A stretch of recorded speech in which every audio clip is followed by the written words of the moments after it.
Welcome everybody to Changing of the Hip Hop Guards. I'm your host, the journalist Sincere. That's my co-host, my partner, Uncle E.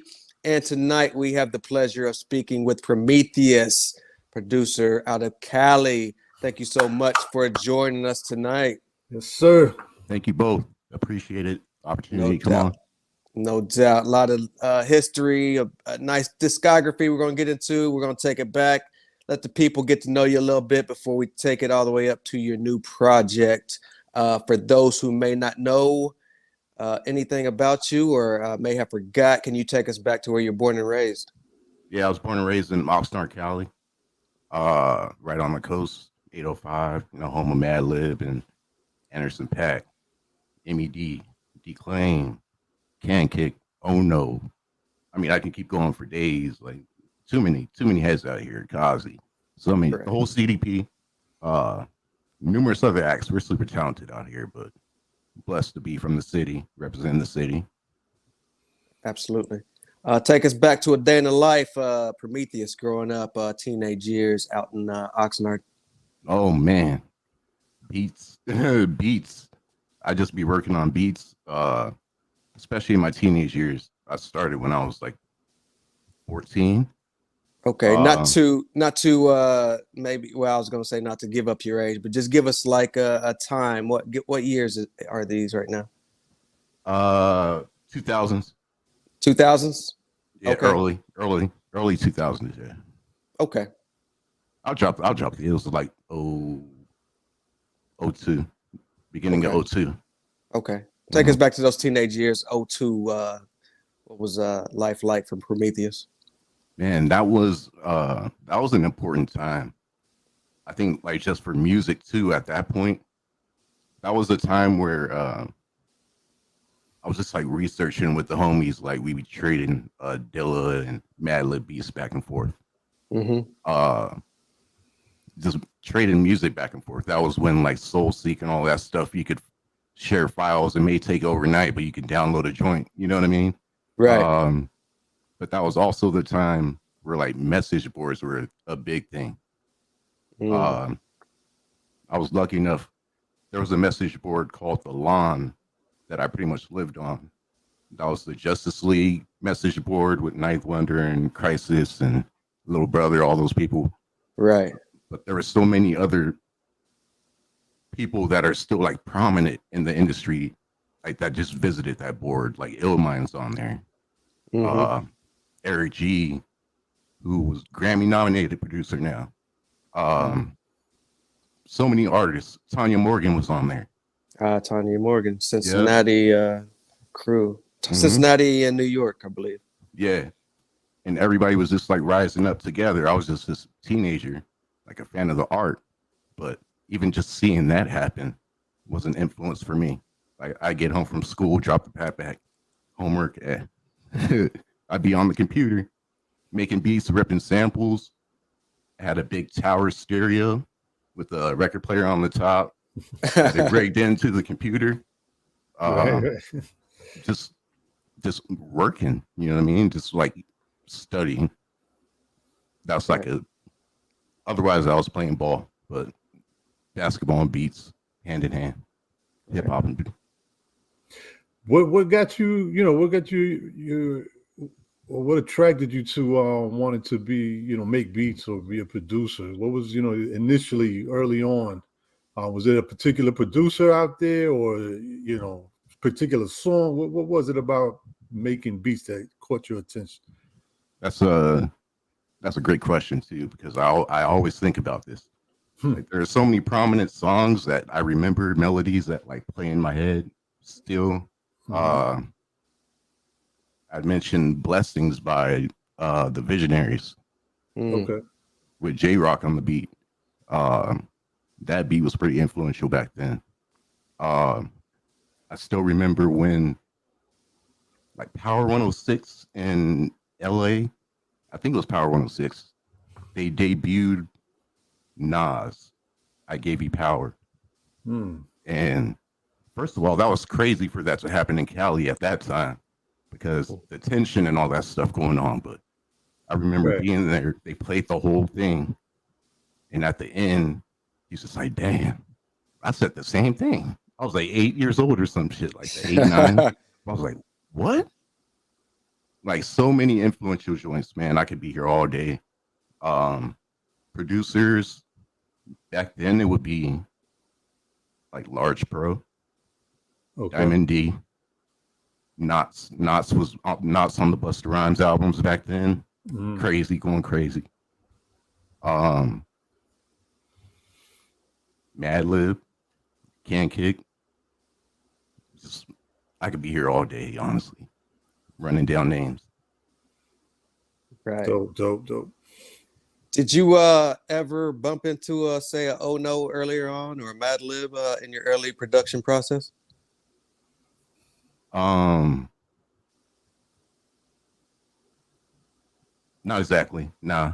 But that's what made it dope, though. I was kind of just like a fan and kind of observing and studying from afar. You know what I mean? At that time, like Lupac had taken off, and I wasn't even really thinking. I was still just a listener, like wondering, like how y'all do that? You know what I mean? But eventually, once technology came around, it was like, oh, okay, I get it now. I'm like, let me see what I can do. But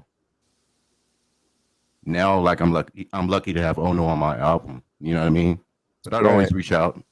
I'd tell them like, yo, like on Twitter and shit throughout the years, be like the GTA soundtrack, like this joint, like the Disrupt album. I'd be like, yo, you'd be like, much respect. Like even being able to do that, you know, give people their flowers, like that means a lot. Right. I believe that Disrupt album dropped like 17 years ago today. So yeah, that album was crazy when it dropped. Can you take us back to your creative process early on, and then we'll kind of compare it to your process here in 2022. So early on, what was your production process? I think it was kind of like not necessarily emulating, but I was still taking in, like processing exactly what I wanted to do. I know what I love to hear, you know what I mean? But as far as how to deliver that or do that my way, that was kind of a mission, and it took a little while. So at that time, I say it was more like I'd be paying homage, like I'd practice and try to make a beat that sounded like this, or like I'd remake beats, or then remake them and then try to flip them again. A lot of that, it was really just my drums were weak. My drums were whack for sure. My levels were off. I'm sure my shit was peaking, but it was all just like a part of the process. Learning the hard way. Like I didn't have a tutor, or definitely didn't have YouTube, so got to make it do what it do. So what were you using? You know, when you first started making beats, what type of equipment were you using? I was on the family computer, big ass. It was like a compact or something like that. Luckily, my pops hooked it up with a sound card, so my shit used to like stutter a lot. Even when I exported it, it sounded off. But after that, everything was so clean. It was so dope. But I started out using a program called Acid Pro. It's kind of like Cool Edit, or like even like a Pro Tools, if you want to compare it to these days, where just you can actually see the waveform. You just cut, you can chop and do all that shit, but it's not like you're punching a pad.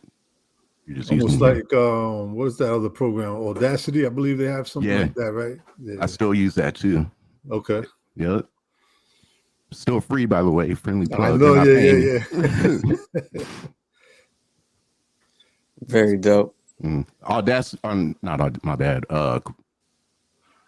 So I was in between Acid Pro, Cool Edit before it switched to Adobe Audition, and I was using Fruity Loops in between those. Dope. Earlier on, you talked about being on message boards. How are you getting your name out there? production wise? Were you sending beats out, Mhm. local? Yeah, just take us back to the process of kind of getting your name out there. It was a lot of networking. I was like even before I really knew what an A&R was, I was out there searching for talent, like people I fucked with, people that inspired me, like wanted me to hit them up and be like, yo, like I got a couple beats for you. Message boards help with that. Beyond like AOL Instant Messenger, sending beats and stuff, and that shit was cool. Also, that leads to opportunities, like not even knowing at times. Like I ended up my first kind of placement. I was 16, and I was in a group with people not even from Cali. We were just like everywhere. People from New York and down south and all that stuff. I was like one of the two producers on there besides the owner or the head dude. He hit me up one day, like I got contacted by management for do. I'll reveal it. He was like, oh, send me some shit. I was like, cool. Ended up getting a track back like 2 days later. It was from Tom Giss, and this was a cat from New York. Dipset? Yeah. This was right before he was like official, you know what I mean? Like a couple weeks before. Even mentioned it in the track. I was like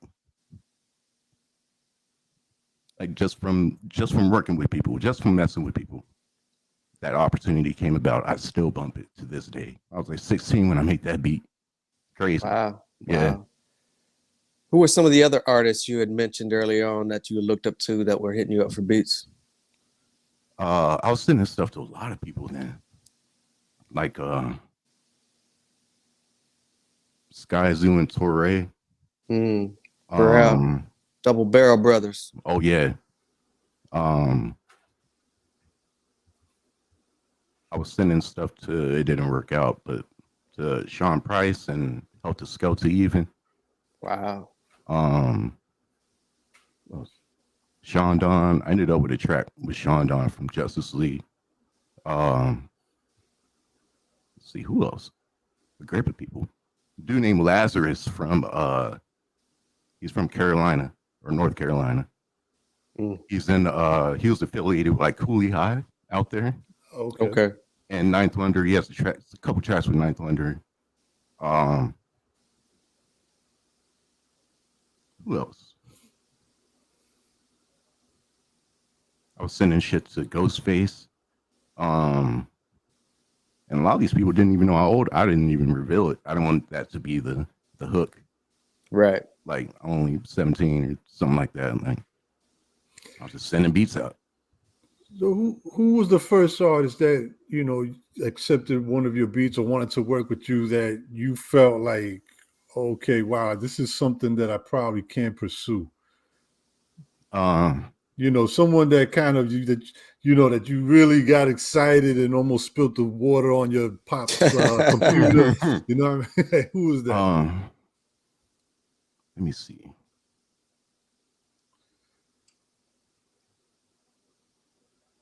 It'd probably be the homie J-Mo Jangles, yo. He's from Tennessee. And we worked on so many tracks. We had like 3 albums worth of tracks, pretty much, just working and working. We were both, it was like kind of destined to have, that came off of the Lawn message board too. And that's still my homie to this day.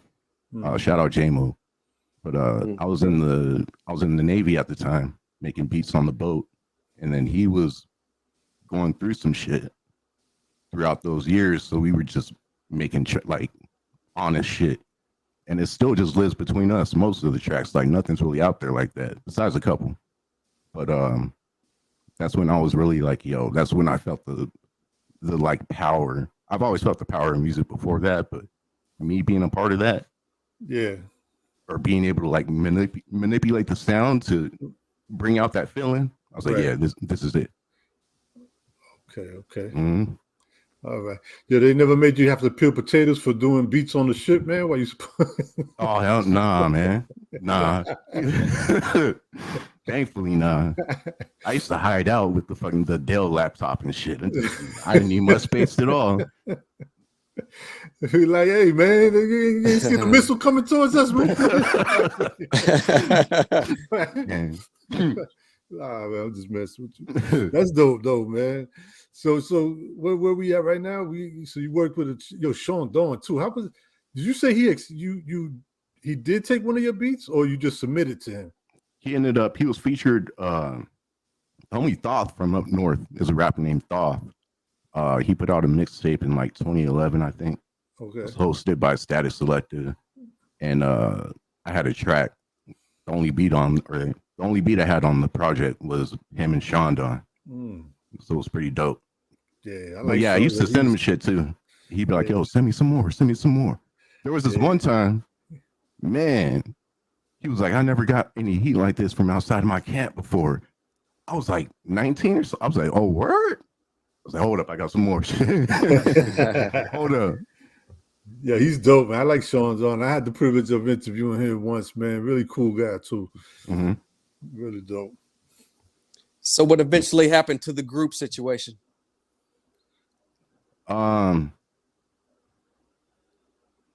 Just life shit, you know what I mean? People spread apart, and responsibilities come about. People have families and children, you know what I mean? Jobs. So we still keep in contact though, which is crazy after all this time. But it's still a thing. It's just not official, you know. Right. It's all good. So, all good though. Talk to us a little bit about the transition from maybe making beats on the laptop to maybe getting your own equipment, or was that even a thing? Are you still making beats on laptop, or did you maybe? I got my first. That was actually when I was like 19. Actually, no, that's right. I had a SP 404 for a bit, and then I eventually got an MPC 1000. That was when I was in the military too, so that was like my time. I was like heavy FL Studio, but then I was just like, man, like I I'll never stop buying gear. I'm always going to be buying gear, buying equipment and music shit, VSTs, all that stuff. So I was like, yo, I'm going to go get an MPC today. I don't even know what I'm doing, but I'm going to get it and figure it out. Right. Shit like that. During your early beat making process, what was the ultimate goal? Was it to get maybe a production deal with a label? Just shopping beats with artists? What was the goal at the time? It's still kind of my goal now, which is just like I make beats to. It's like a release. It's therapeutic for me. So I really just go in and like express myself, and then I'll just hoard stuff. Like I'll just keep it to myself. I'll play stuff because the stuff I want to listen to is stuff that like I get moved by my stuff. So I just make a lot of beats for me, and then I may send some things out. You know, I'm not opposed to it at all, but a lot of the times I'm just, you know, it's super personal for me. Like I don't know what I do without it. So, right, yeah. No doubt. Sometimes I'll shop them out. Sometimes. At what point did you meet DJ Romes, and what was your relationship with him earlier on? Just shows, honestly. Like of course, I was a fan of Lupat, so I see him at shows. Always hear him on cuts on albums and stuff like that. Check the new cuts he put out on different projects or songs that drop. But professionally, I reached out to him for like my first official release, my own release. There's a instrumental project called The Wait, and there's like 2 volumes of it. 2017. Mm-hmm. And my bad. No, this is when you're coming to your own. You say this is your debut project.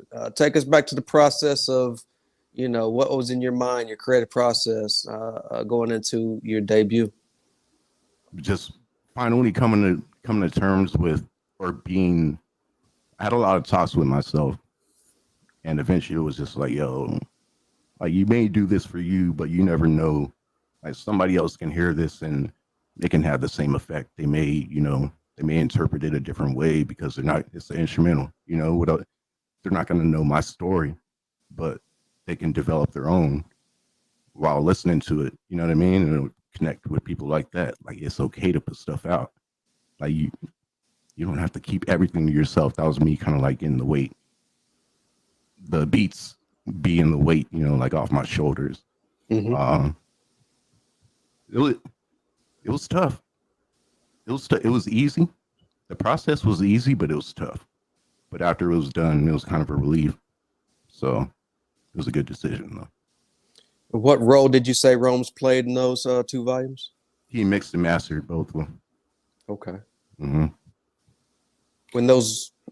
Go ahead, E. No. I just wanted to ask you, did you have plans early on to like make beats and possibly being able to make a living off of doing that? I mean, I'm just asking because I hear you saying that, you would make a lot of stuff and kind of keep them to yourself, but you would shop some stuff around as well. But like, at what point did you say like, maybe I could do this and actually make a living off of it? I had the thought at times, but honestly, it was a dream. Mm-hmm. And I kind of considered it something unattainable. Like, so I wouldn't be like, oh, I need to do something by, this year or something like that. Okay. So I always try to just be level-headed about it, be like as blunt as possible. Just like, yo, you got to go to work, man. You got to go to work. And then you can make beats on the side, but you got to go to work. But there were definitely some people over time that influenced me to do like sales and beat sales, and that's not my thing at all. So yeah, I never had that that vision, that outlook while making music. Okay. I got you. When those projects, the Wait 1 and the Wait 2 dropped, what kind of feedback were you receiving? It was a lot of good feedback. It was kind of crazy. I'd get kind of like testimonials, even like I was listening to this beat and then, I'll hear a story after that, or like an event or something that, that connection that I mentioned, something like that. And instantly I would just be like this is why I do it. You know what I mean? Like, right. This is why I need to release stuff. It kind of like validated my whole train of thought going into it. But great feedback. I'm still hearing stuff about it. Shout out to Cancake too, because he posted it up on his YouTube and all that stuff. He posted up my beats and it got some good traction and got my name out there a little bit more. And it was good. Still hearing about it too. So dope. Everybody was going through it in the year 2020 with COVID hitting. What was your process like being locked in the house, going through that struggle? I see you released a couple releases that year. Take us back to being locked in the house for 2020. It was terrible, to be honest with you. It was bad because I had a new neighbor around that time. I had 2 new neighbors. It was just like, one of them was like way too into my business, you know what I mean? And then he'd come outside. I'd be coming back from the store. He'd come back faded and like he tried to like square me up. This fool was like 4'10", something like that. I'm just looking down like, for real, man. And then the other homie downstairs was like doing the most. That part was crazy. And even like through my job, we were supposed to go to Singapore that February, ended up getting canceled when everything started, spiraling. And then that stuff started happening over the span of like 6 months. But I was just working from home and I turned to Twitch. I was streaming on Twitch. I had a little Twitch show. Nice. And I'm still on there. Okay. Right, Well, like what are you doing on there? What kind of show? I make beats. Okay. And then I open up the vault. I'll play everything. I'll just pop up my Gmail. My Gmail goes way back. I got thousands of beats on my computer. A lot of the times I just vibe out. You know what I mean? I'll have a little like tour video up. So we'll be going somewhere, driving somewhere. Like we're doing a car test or something like that. You're in the passenger seat with me. Like, right. Just catching a vibe like that. Yeah. Oh, that's dope. What's the Twitch account? It's Prometheus with the underscore at the end. Okay. Gotta check that out. So Talk to us a little bit about the premixes. Oh shit. Oh man. this Narwhal's son, by the way, just in case you didn't know. Damn. I was just focused on I was stacking up so many remixes around that time, which I always do. But I was focused on kind of like putting my spin, actually releasing something, putting my spin on things. So I ended up I did 2 volumes of that. There might be a third one on the way. I got enough for a third one. But Nice. it's something to kind of manipulate an existing song and like make it your own. There's something fun about that. Especially if you have the vocals too, like it's easy. Like you don't have to wait for vocals or anything like that. Like there's already a bass for you. It's just fun. It's fun to me. So, and the feedback you got from those? I got some good feedback on those too. Especially that first one. I think it was kind of unexpected. I announced it on a Monday and then I dropped it like that Friday.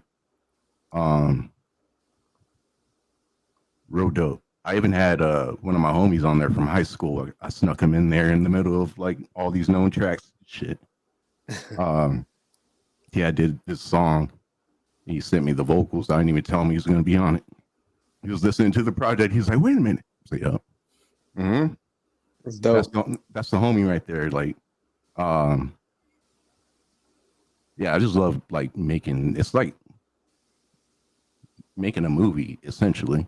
You know what I mean? Like you're able to paint over there's something about doing remixes. It's fun. So that's why I did that. So can I ask you how important is it to you when it comes to sampling? That's my base. And I mean, I guess personally, but then also I was curious as far as just as making music, period. How important is that for you, to use samples? That's like the essence, you know what I mean? Like that is hip hop. It's important to me. Like I'm never gonna. I do stuff where I compose my own, but a lot of the times I'll do kind of like a hybrid and make sure both. Because I'll hear shit when I'm making a beat and I'll be like, "Nah, I need to put this in there," or like, "I hear this right here." Make some additional like synths and all that good shit. But yeah, I'll never knock sampling. There's been a lot of there's always a discussion about samples and no samples, but those keys that you're pressing on the keyboard, those are samples too. Yeah, So, right. I mean, we're all sampling something. Right. Have you noticed any? Because okay, so when we talk about sampling, right, most of the time we're thinking you're taking songs or whatever parts and pieces from older records, right? Like most of the time, like 60s, 70s, maybe even before that. Have you come across any young producers or beat makers that what they're sampling is stuff that came out in like 90s, that's like 20 years for them. You know what I mean? Yeah. Have you come across like have you seen a lot of that or not really? Especially with like the drill rap. Yeah, they I tend think to that's do right. that. Yeah, we're like they'll blend in like a 3OW sample on some drill beats or some drill drums. Like, damn, all right. It's Right, kind of right, wild. But I mean, when you compare the 90s with the 70s, right. you know, Right. it, That's what I it's mean. It's it's a kind trip. of for us because I mean, like, I think we sometimes get caught up. Like when we talk about samples, we're already automatically thinking like, oh, you grabbed a sample from a Motown record or Mhm. something from around that time, and I forget sometimes that these young kids, the late '90s, early 2000s, that's like way back in the days for them. So Mhm. they might be sampling some, like you just said, 3LW or Yeah. Neo might be a sample. So you know what I mean? For Like real. that's Like kind of anything goes. yeah. Have But you it's ever kind tried of that though? I have, honestly, I have. Yeah. Um I actually did a damn recently I did a Blast remix, but I can't remember the name of the OG track that he Okay. did. But I did a Me and My Bitch remix with Me and My Bitch. But I Yeah. used that sample just Right. I use that because of what you're talking about exactly. Like I heard that so much. I'm like, man, Yeah. let me see what I can do. Let me see what I can do with some 90s stuff. That's dope. Mm. Talk to us a little bit about the aura. Whew. That's I'm big on I'm big on energy. I'm an energy person. Like even music beats are energy. Um Like frequencies. yeah, but also just like somebody's energy, like you know what I mean? Their or a vibe if you want to have a synonym for it. Mm-hmm. That was honestly a time like during COVID when especially I wasn't with my girl no more. There was a lot of time for like self-reflection. There was a time for like the fuck's going on with the world. There's a time sort of like what the fuck's going on with me. There's a time when like you're thinking of all this shit. And I was just super observant of my connection with people. And if I didn't have a connection with people, why was that? You know what I mean? Like it's all energy, it's all attraction. So I was like kind of like a movie for me. I was trying to do a movie again where you just, orange is one aura that you see, and then blue, which is at the end of the project, is the other aura. The same as the album cover and stuff like that. So just playing around with energy and negative energy, positive energy, all that good stuff. Right.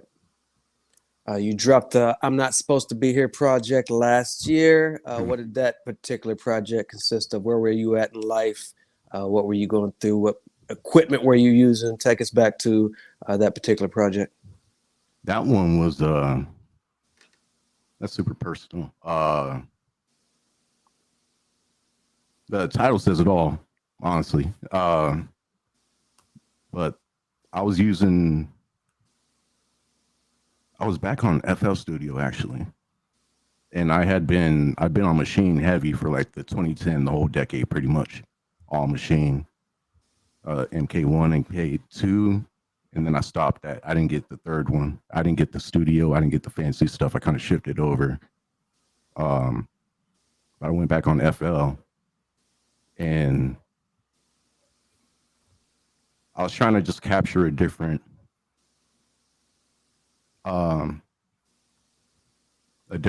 vibe with that one, kind of like more bleak in a sense. But with this one, it wasn't really like it turns around to be a happy ending. Like the last track on that shit is called Clock Tower, where it's just like, you know, you're kind of back at midnight again, you know what I mean? Like keeps going. But you're still here, you know what I mean? Like I'm still here to relive it again, to listen to it again. That's kind of like the overarching theme, but there's a lot of stuff that that's personal to me that people wouldn't really understand. But yeah, it's up to your interpretation. Right. Mm. Earlier this year, you dropped Finality. What was that project about? Ooh, I was on my shit. I was in my like, what's good? Like I'm pretty good at this shit. Like, what's happening? I reached out to Kankit too, and I was like, yo, I need some vocals. Like, would that be cool? He was like, give me a couple days. He gave me like 8 tracks, a whole bunch of funny stuff, some stuff I didn't use, some stuff I'm gonna use next time. Bless him for that. Thank you. Shout out to Kankit.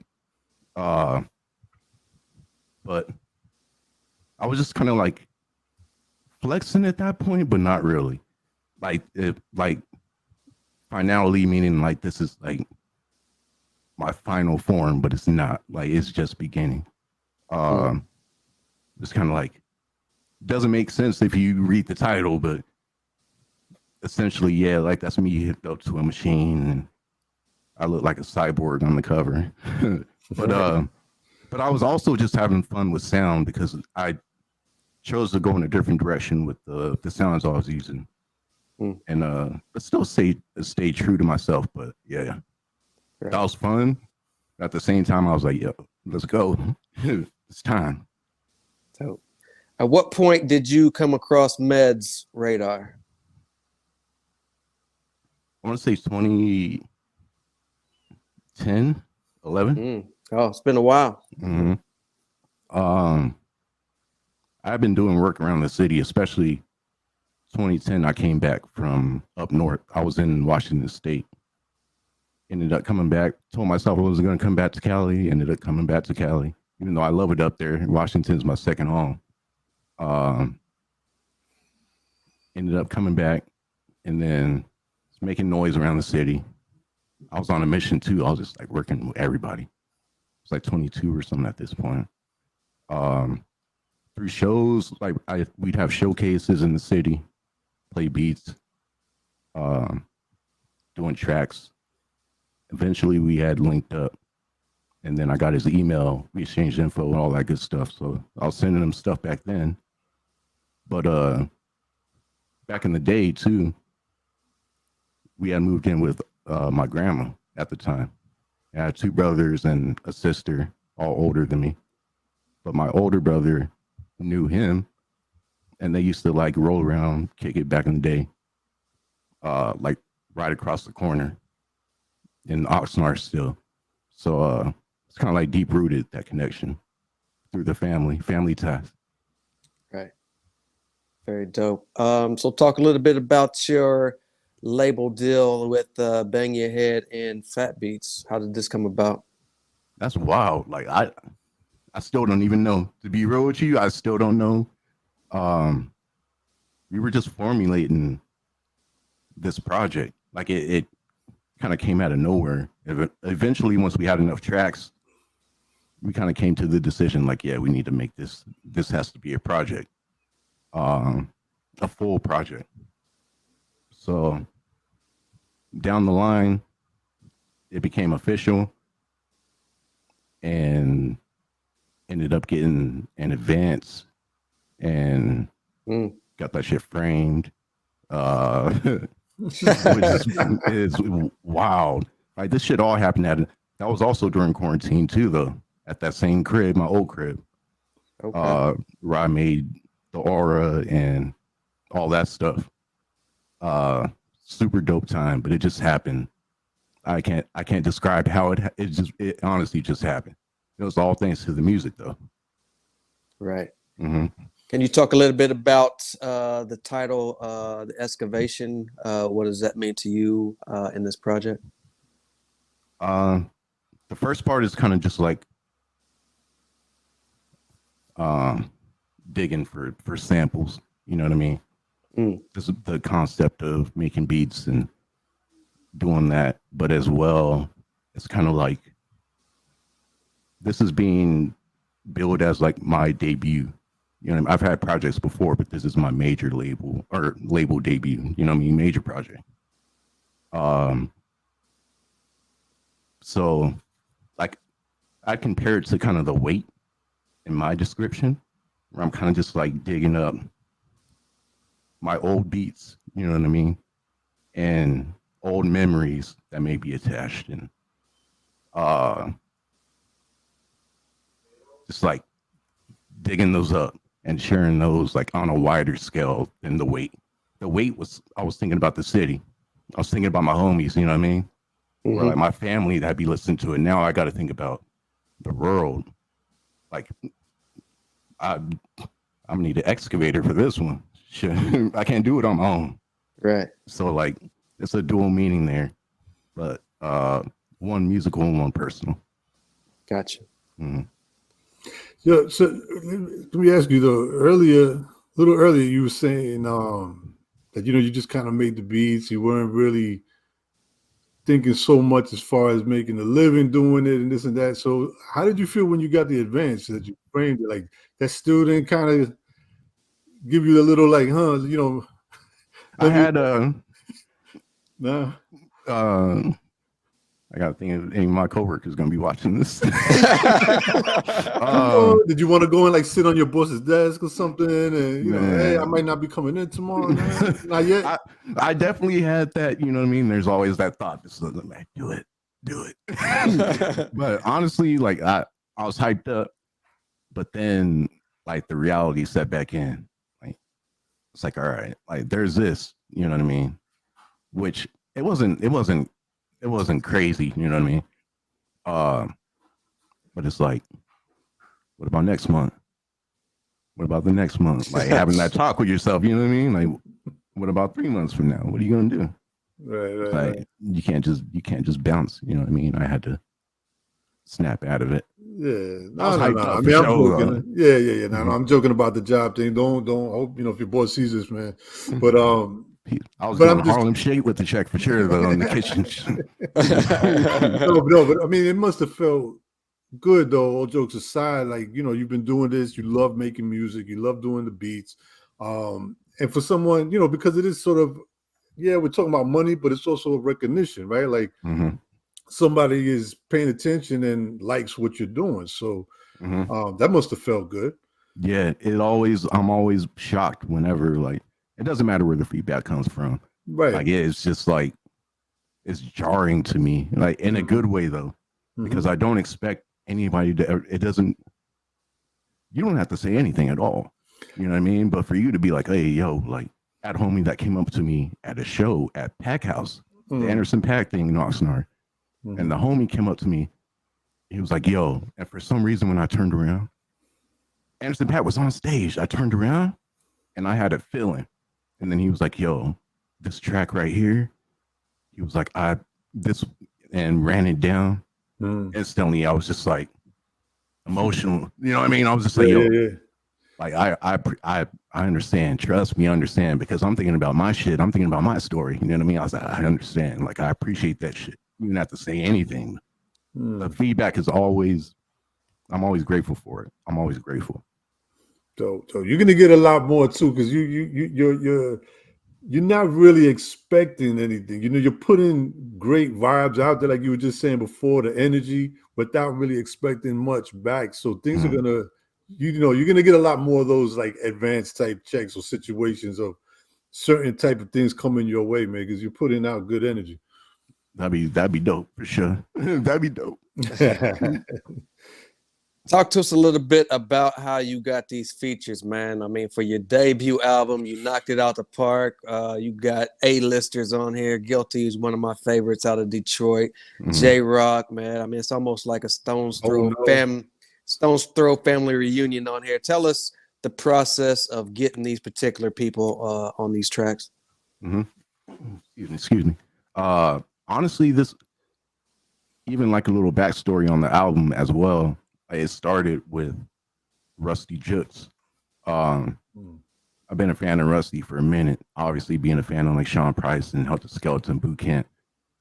Rusty was the young gunner back then. Like Sean Price put him up. He put him out there, put him on.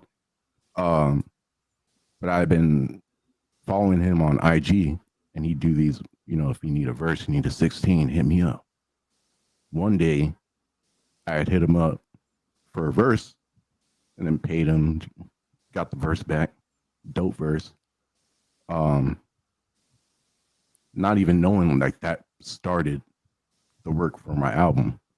I was in 2018, and that track's on the album too. Now it has Biggs on there, and it has a homie Dex from Epsilon Project from out in Cali on the track too. But that one was the catalyst right there. That was the starter.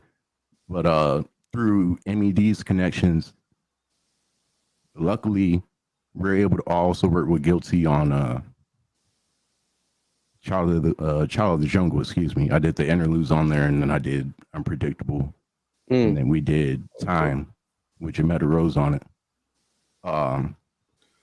So we sent him that track, and he hopped on it. Oh no, blessed us with the verse. A lot of these are just like MED reaching out, like, do you want to be a part of this? Like, right. Boom. And then we get shit back, like, okay. All right, man. Like, I don't know what to say. But shout out to MED. He's like the head of that. He made that happen. Right. For your listeners and new fans that you're about to track, what can they expect from this 17-track project? A lot of different vibes, honestly. There's a lot of, I think there's something for everybody on here to listen to. A lot of boom bap. There's some I'm messing around on the keys on there. There's a joint where I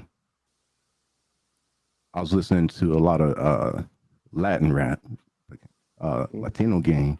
Listen to a lot of that shit. Like I had my time with there's too many to name.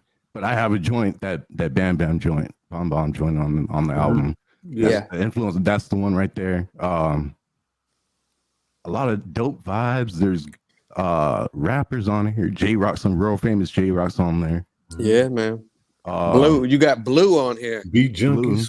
Blue's on 2 tracks. Shout out to Beat Junkies, yo. Whoa. Blue, Choosy. Choosy, yeah. Man, He's from San Diego, right? Or okay, yeah. Like San Pedro area. There's it's just it's a half instrumental, half compilation. So if you want some beats, they're on there. If you want tracks with rappers on them, we got that too. Right.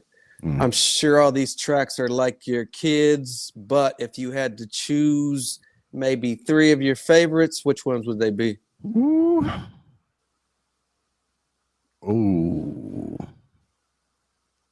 As a whole, right? Not like the artist tracks and the instrumental tracks. Yeah, as a whole. Okay. As a whole. All right. Let me see. I'm gonna try to make this quick because I don't want to sit here and be like, oh, for 5 minutes. Damn. All right, at the moment, because my favorite switch like every 30 minutes on the dot. Let's see. Right now, Better Living is my number 1 because it's a part of the video that we dropped. I've been seeing my face everywhere, which is crazy. The little still shot of the video, the opening. Right. Plus, I've been bumping it too myself. Like I listen to I'll ride around the city bumping my own stuff, like because I enjoy it. I enjoy listening to it. I make the stuff I want to hear. So that's my number 1. Number 2 right now. Damn. Number 2 would be The Times with MED and Homeboy Sandman and J-Rock. I like that one. That's dope. Yeah. That's probably my again, I know it's gonna probably change, but like right now, that's probably the one that I listen to the most. Oh, dope. Yeah. Man, that one's just like, there's something about that one. Like the energy on that one's kind of crazy. I enjoy listening to that one. Yeah, man. One more. One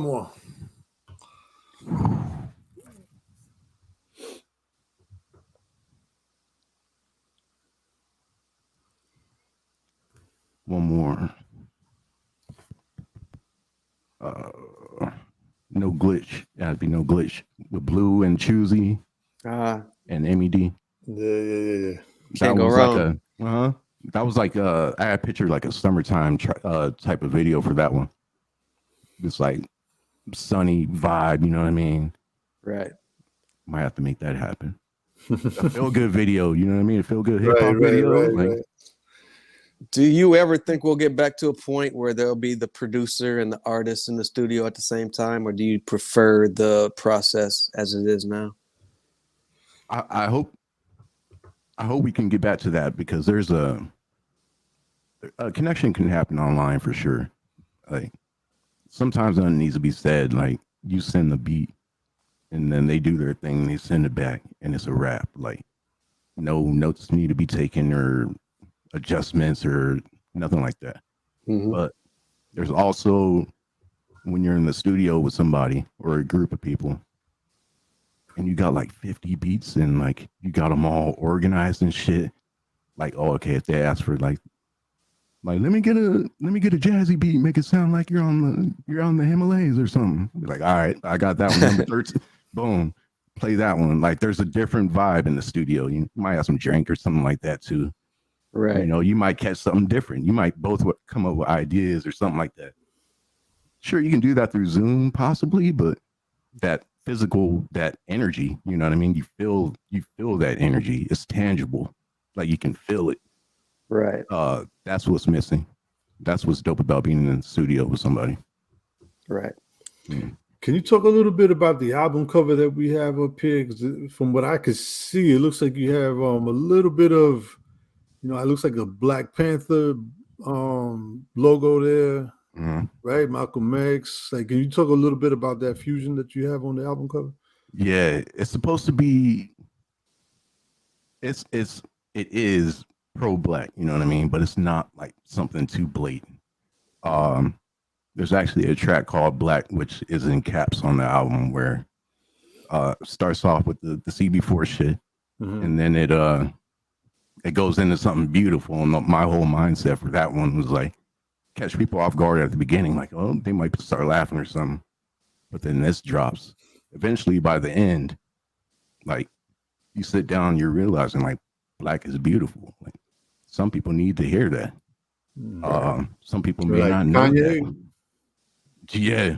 Yep. I know. And I need Isn't to it kind of funny how you got the album cover and then he got this what is it, the t-shirts that he just came out with? Man, White Lives Matter. He needs to hear that one. When you heard that Black of the Black, did you know from CB4 that you were going to sample that?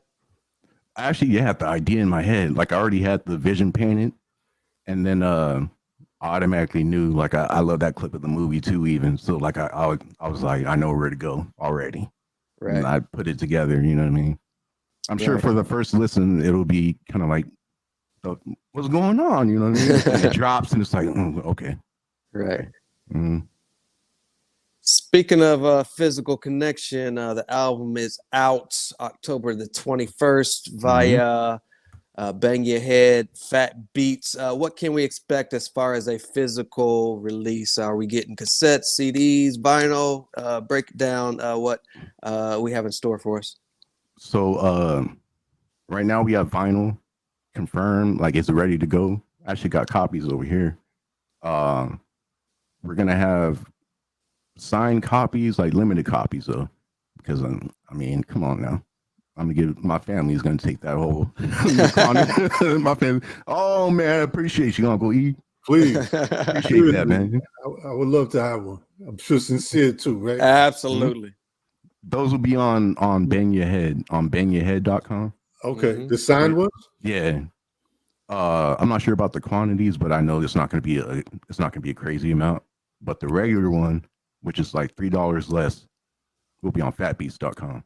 You can pre-order Okay. on Bang Your Head right now, or you could go to fatbeats.com and pre-order right there. Okay.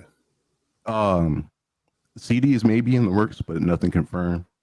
Mhm. Same with cassettes, but just vinyl for right now and digital. I take the vinyl. That's dope. Man, so this is basically like your debut album, Mm-hmm. right? Yes, sir.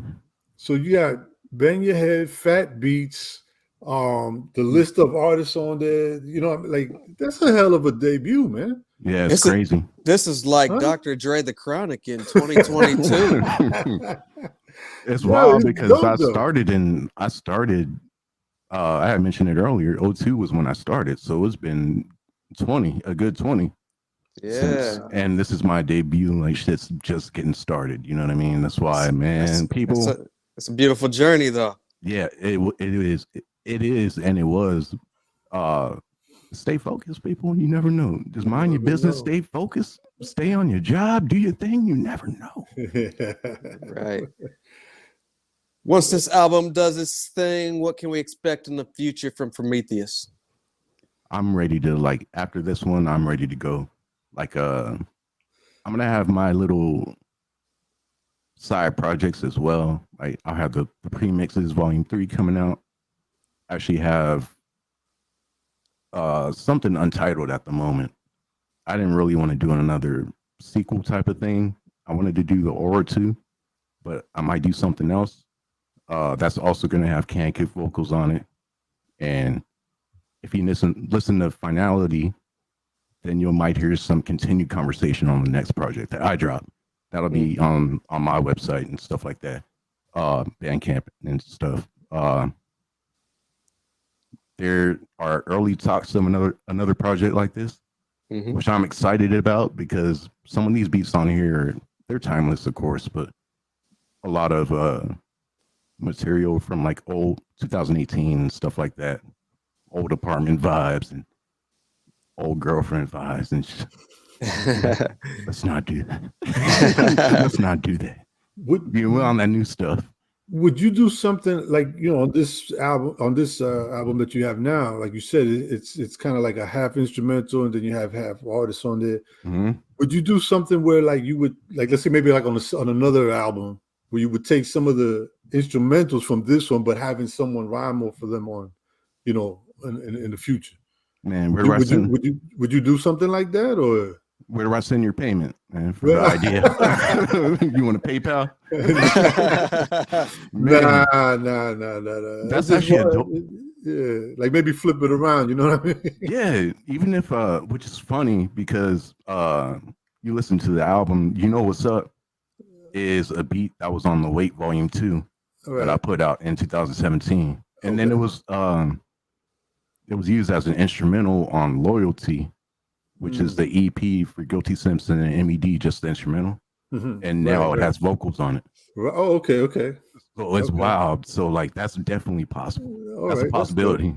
That's dope. One last question I want to ask. A lot of times when we talk to artists, right, like MCs or singers, whatever, and sometimes you hear them saying like, oh, sometimes I might go up to the mountains, or I might go here, I might go there for inspiration, or as a person that produces or makes beats, do you find yourself like where do you find yourself sometimes going like to find inspiration? Like, does that happen to people that produce as well? Like, do you go up to the mountains sometimes? Take your, how is that for you? Man, if I could I do have some spots. I'll go to Washington. I'll go to like the Seattle area. Right. Or I'll even go like I went on a mission to TJ. I went to Tijuana, and then I ended up randomly flying to Cancun, just with my shit. You know what I mean? Stuff like that happens, but not all the time. You know what I mean? If I could chase a rain cloud, I'd do that. I'll be content. I'll do that here. Right. But it's definitely dope to just have a new backdrop. Like Madlib, he would go to Brazil and have a fucking Brazilian album. Stuff like that. Like there's always inspiration in something new and something strange. You know what I mean? The unknown. Right. Now, do you carry around like like I've seen some producers, they have like a small version of a equipment that that they could travel with. Mm-hmm. Do you do that too, or do you just, for you, is it just being in the place, you get the ideas and then go back to your home or your studio? Sometimes both, because I've been places and then I don't even pull my gear out until I get back. Like even then, like the inspiration will stick with you. Excuse me, it'll stick with you. But there are times I'll just like stuff a big ass backpack with, put a laptop in there and big ass like MIDI keyboard or something like that, and then I'll have like the little handheld record player, and then have a backpack or a little shoulder strap with the records on it.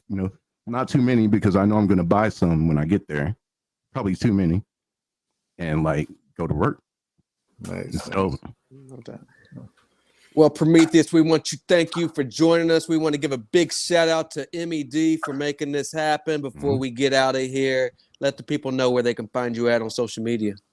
Oh yeah, I'm Prometheus _ on Instagram and Twitter, and my Bandcamp is prometheus.bandcamp.com. I got prometheus.com as well, where I have merch on there. Actually, at Finality, I did a limited press. I have 9 copies on wax that I'm going to put up one day. I'll probably just put a code up or something like that and have it low budget over here, man. I can only press 9 copies up. Twitch as well. Prometheus there's an underscore right there too. Yeah. I'm on Twitch. And that's pretty much it. Where can people get at you if they need some production? Hit my IG. I think you can send me messages on. I've been getting messages, so yeah, hit my IG. No doubt. I have my link tree on my Instagram as well, so it'll direct you to all my networks and stuff. My email, I think my email address is on there. Oh. Yeah, no, thank you once again for taking the time to join us, man. It's been a pleasure. Congratulations on your debut album coming out October 21st. Make sure everybody goes and check that out. Follow him, like he said, on all his Instagram. Check out his Bandcamp and be on the lookout for up and coming projects. And man, continue doing what you're doing.